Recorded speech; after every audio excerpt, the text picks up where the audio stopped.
नमस्ते दोस्तों, मेरे चैनल पर आप सभी का स्वागत है। आप लोग सभी कैसे हैं ये बताने के लिए कमेंट में बॉक्स में जय माता दी जरूर लिखें। तो चलिए दोस्तों, आज का ये वीडियो बहुत ही महत्वपूर्ण है। सबसे पहले चैत्र नवरात्रि की ढेर सारी शुभकामनाएं। इसमें चैत्र नवरात्रि प्रारंभ होने से पहले हमें किन किन बातों का ध्यान रखनी है, कौन से कार्य करने हैं, कौन से कार्य नहीं करने हैं। दूसरी चीज है कि नवरात्रि कब से प्रारंभ हो रही है, कब समाप्त हो रही है, अष्टमी का व्रत कब रखेंगे, प्रतिपदा तिथि कब से प्रारंभ हो रही है, कब समाप्त हो रही है, कलश स्थापना का शुभ मुहूर्त क्या है, बिना कलश रखे पूजा कैसे करेंगे। तो समझ लीजिए, इतने सारे महत्वपूर्ण बातें आज इस वीडियो में जानेंगे। सभी प्रश्नों के उत्तर एक ही वीडियो में मिल जाएगा। तो चलिए वीडियो को शुरू करते हैं। इससे पहले दोस्तों, अगर आपको मेरी ये वीडियो पसंद आए तो प्लीज आप मेरे चैनल को सब्सक्राइब कर लीजिएगा, बेल आइकन को प्रेस कर दीजिएगा, जिससे कि मेरे वीडियो की नोटिफिकेशन आप सभी के पास सबसे पहले पहुंचे। तो चलिए माता रानी का नाम लेते हुए वीडियो को शुरू करते हैं। माता शक्ति की उपासना के लिए नवरात्रि के पर्व को बहुत शुभ और फलदायी माना जाता है। देवी पूजन का ये पावन पर्व साल में 4 बार आता है, पर 2 ही ज्यादा हम मनाते हैं और 2 गुप्त रूप से मनाते हैं। जिसमें पहले नवरात्रि जो है चैत्र मास के शुक्ल पक्ष में आती है, दूसरा आश्विनी माह के में आती है। तो 2 ही अधिकतर लोग करते हैं। गुप्त नवरात्रि का भी कुछ लोग करते हैं। तो अलग अलग घर के मतलब अपने अपने मान्यताएं होते हैं। चैत्र नवरात्रि का भी 9 दिन का व्रत होता है। तो देखिए, सभी लोग तो नहीं रख पाते हैं। कुछ लोग 9 दिनों का भी रखते हैं और कुछ लोग केवल प्रतिपदा के दिन और अष्टमी के दिन रखते हैं। तो दोस्तों, अपने शारीरिक क्षमता और आपको अपने को ध्यान में रखते हुए 9 दिनों का व्रत करनी है तो कीजिएगा, नहीं तो आप लोग केवल 2 दिनों का भी व्रत रख सकते हैं, प्रतिपदा और अष्टमी के दिन। माता को प्रसन्न कर सकते हैं। यदि आप पहली बार नवरात्रि करना चाहते हैं तो आप ये चैत्र नवरात्रि से उठा सकते हैं, किसी भी प्रकार की दिक्कत नहीं है। तो चलिए जान लेते हैं कि नवरात्रि कब से प्रारंभ हो रही है, चैत्र नवरात्रि, और कब समाप्त होगी। तो देखिए, 19 तारीख को 19 मार्च दिन गुरुवार पड़ा है। 19 मार्च से 27 मार्च तक 9 दिनों की नवरात्रि है और ये गुरुवार से प्रारंभ होकर शुक्रवार तक है। 9 दिनों की 9 माता की पूजा करनी है। इसमें कोई दिन भी कम नहीं है। कभी कल 8 दिनों की भी नवरात्रि होती है और इस बार ना माता डोली पर सवार होके आ रही हैं। 19 तारीख यानी गुरुवार के दिन कलश की स्थापना करेंगे। घट स्थापना करने का सबसे शुभ समय प्रातः काल का होता है, जब प्रतिपदा तिथि विद्यमान रहती है। यदि किसी कारणवश प्रातः काल घट स्थापना संभव ना हो सके तो अभिजीत मुहूर्त में भी कलश स्थापना की जा सकती है।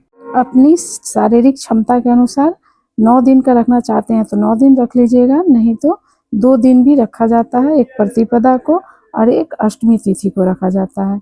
अष्टमी तिथि 26 मार्च को दिन पड़ा है, उस दिन भी गुरुवार पड़ा है। तो 2 दिनों का आप लोग व्रत रखिएगा और जो 9 दिनों का करेंगे वो 19 से लेकर 27 तक व्रत रखेंगे। 28 तारीख यानी 10वीं के दिन अपना पारण करेंगे, क्योंकि 9 दिनों के नवरात्रि आपको मालूम है।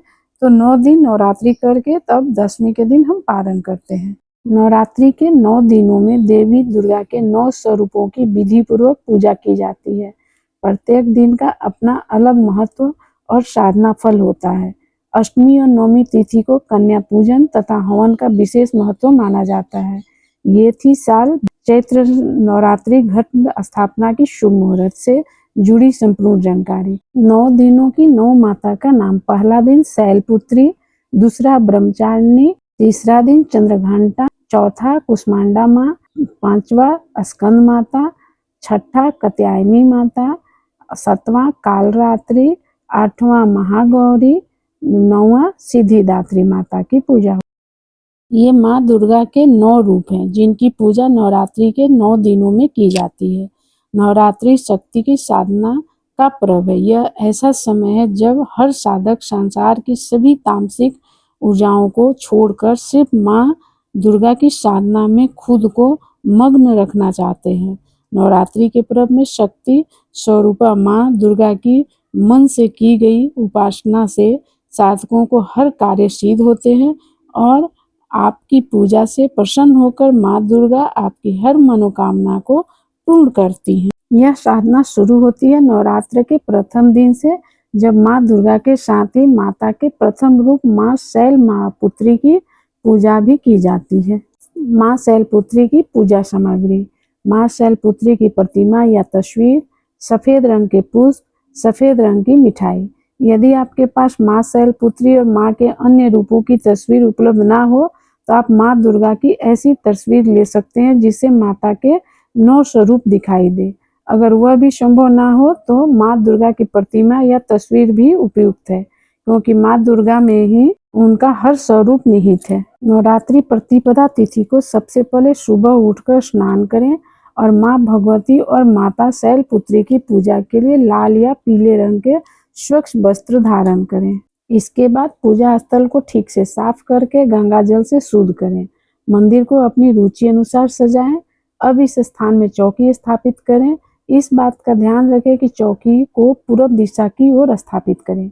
यह इस तरह से हो कि माँ दुर्गा और माँ शैलपुत्री का मुख पश्चिम की ओर हो और पूजा करने वाले का मुख पूर्व दिशा की तरफ हो। अब मुहूर्त के अनुसार पूजा विधि शुरू करें। सबसे पहले चौकी के सामने एक साफ आसन बिछाकर बैठ जाएं। जल पात्र से अपने बाएं हाथ से दाएं हाथ में जल लेकर दोनों हाथ को शुद्ध करें। अब स्वयं को तिलक करें। सीधे हाथ में जल लेकर स्वास्तिक मंत्र का उच्चारण करें और इसके बाद इस जल को चौकी के दाएं और बाएं तरफ छिड़कें। फिर अब चौकी स्थापना करें। अब चौकी रखने वाले स्थान अर्थात जमीन पर सिंदूर, हल्दी और अक्षत में से किसी एक का प्रयोग से स्वास्तिक बना लें। सर्वप्रथम गणेश जी का आह्वान करने के लिए एक पान के पत्ते पर गणेश जी को माता के बाएं तरफ स्थापित करें। इन पर गंगा जल का छिड़काव करें। ओम गंग गणपतये नमः मंत्र का 11 बार जाप करते हुए श्री गणेश का कुमकुम, हल्दी, अक्षत, फल, फूल आदि चढ़ाएं। दाईं ओर के अष्टदल पर कलश स्थापना करेंगे। मिट्टी या तांबे के कलश में शुद्ध जल भरें। इसमें गंगा जल की कुछ बूंदें मिलाएं और कलश के उभार पर हल्दी कुमकुम लगाकर इसके मुख पर लाल कलावा बांध दें। अब 2 लौंग, 2 सुपारी, 1 हल्दी की गांठ, अक्षत, 2 इलायची और 1 सिक्के को सीधे हाथ में लेकर कलश में डालें। यदि इनमें से कुछ सामग्री आपको नहीं मिल पाई हो तो आप शुद्ध जल में सिर्फ सिक्का और चावल डालकर भी कलश स्थापित कर सकते हैं। इसके बाद अष्टदल रूपी आम के पत्तों को हल्दी कुमकुम लगाकर इस कलश के मुख पर रखें।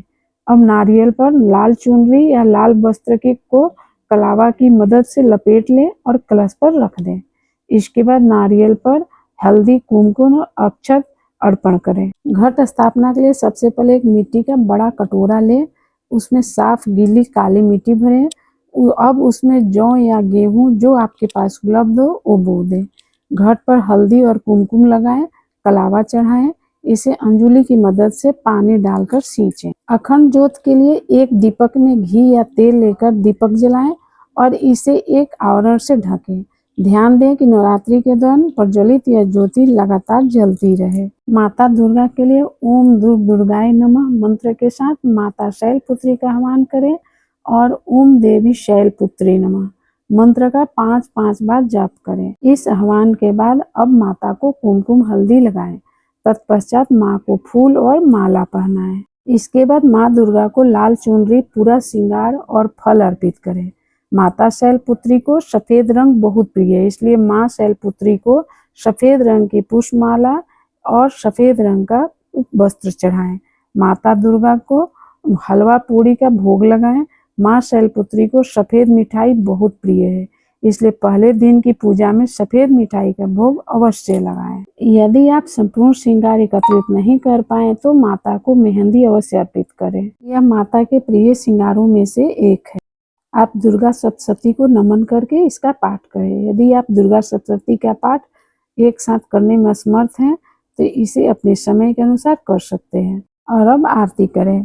फिर उसके बाद आरती होने के बाद सभी में प्रसाद वितरित करने के बाद खुद भी प्रसाद ग्रहण करें और इस तरह आपकी इस पूजा का समापन हो। क्योंकि प्रथम दिन की पूजा बहुत महत्वपूर्ण होती है। यह दिन माँ दुर्गा के प्रथम अवतार माँ शैलपुत्री का दिन माना जाता है और इस दिन की गई पूजा आपके लिए बहुत लाभदायक होगी, इसलिए इसे अवश्य करें।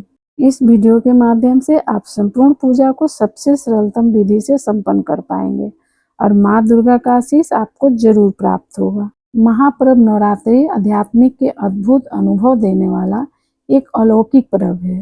श्रद्धालु नवरात्रि के इन 9 दिनों में माँ भगवती के 9 दिव्य स्वरूपों की आराधना करते हैं, लेकिन हम सबके बीच माँ के ऐसे भक्त भी मौजूद हैं जो समय की कमी के कारण चाहते हुए भी घट स्थापना या व्रत जैसे अनुष्ठान नहीं कर पाते हैं और नवरात्रि जैसे महापर्व का हिस्सा नहीं बन पाते हैं। नवरात्रि के प्रथम दिन माँ शैलपुत्री को समर्पित है, अतः इस दिन आप माँ के शैलपुत्री के स्वरूप का ध्यान कर माँ से प्रार्थना करें कि आपका दिन सफल बने। निश्चय ही आपको माँ का अपार स्नेह और आशीर्वाद प्राप्त होगा। इस दिन आप पूरे मन से माँ शैलपुत्री के मंत्र ओम देवी शैलपुत्री नमः मंत्र का 3 बार जाप करें। यह मंत्र जितना सरल है, इसका प्रभाव उतना ही दिव्य है। इसके साथ ही आप माँ दुर्गा का ध्यान करते हुए या देवी सर्वभूतेषु शक्तिरूपेण संस्थिता नमस्तस्यै नमस्तस्यै नमस्तस्यै नमो नमः का 3 बार जाप करके अपना दिन सफल बना सकते हैं। इस दिन माँ शैलपुत्री को गाय का शुद्ध घी भोग के रूप में चढ़ाएं। आसानी से उपलब्ध होने वाला यह भोग माँ का बेहद पसंद है। अगर घी उपलब्ध ना हो तो इसकी जगह आप सफेद रंग की मिठाई का भी भोग लगा सकते हैं। मैया को फूल, धूप, दीप की सहायता से आरती कर सकते हैं और प्रभावशाली मंत्र और भजन सुन सकते हैं। यह कार्य आपके दिन को सफल बनाएंगे। इसके अतिरिक्त आप अपनी इच्छा अनुसार माता रानी को विशेष कृपा पाने के लिए अपनी श्रद्धा के अनुसार दान पुण्य कर सकते हैं। हमारी यही प्रयास है कि हम सब साथ मिलकर इस नवरात्रि पर आदि शक्ति की आराधना करें और भक्ति के इस महापर्व पर कुछ आसान बातों को ध्यान में रखते हुए अपने मन मंदिर में माता रानी को स्थापित करें। तो आशा करती हूँ कि यह वीडियो आप लोगों के लिए बहुत अधिक लाभकारी होगी। फिर मिलती हूँ एक नए वीडियो में, तब तक के लिए नमस्कार। स्वस्थ रहिए, सुरक्षित रहिए और जहीं भी रहिए खुश रहिए और देवी माता की पूजा करते रहिए। हम कामना करते हैं कि माता रानी की कृपा आप सभी पर बनी रहे और आपका व्रत सफल हो। ऐसे ही व्रत, त्योहार और धार्मिक जानकारियों के लिए मेरे चैनल से जुड़े रहिए।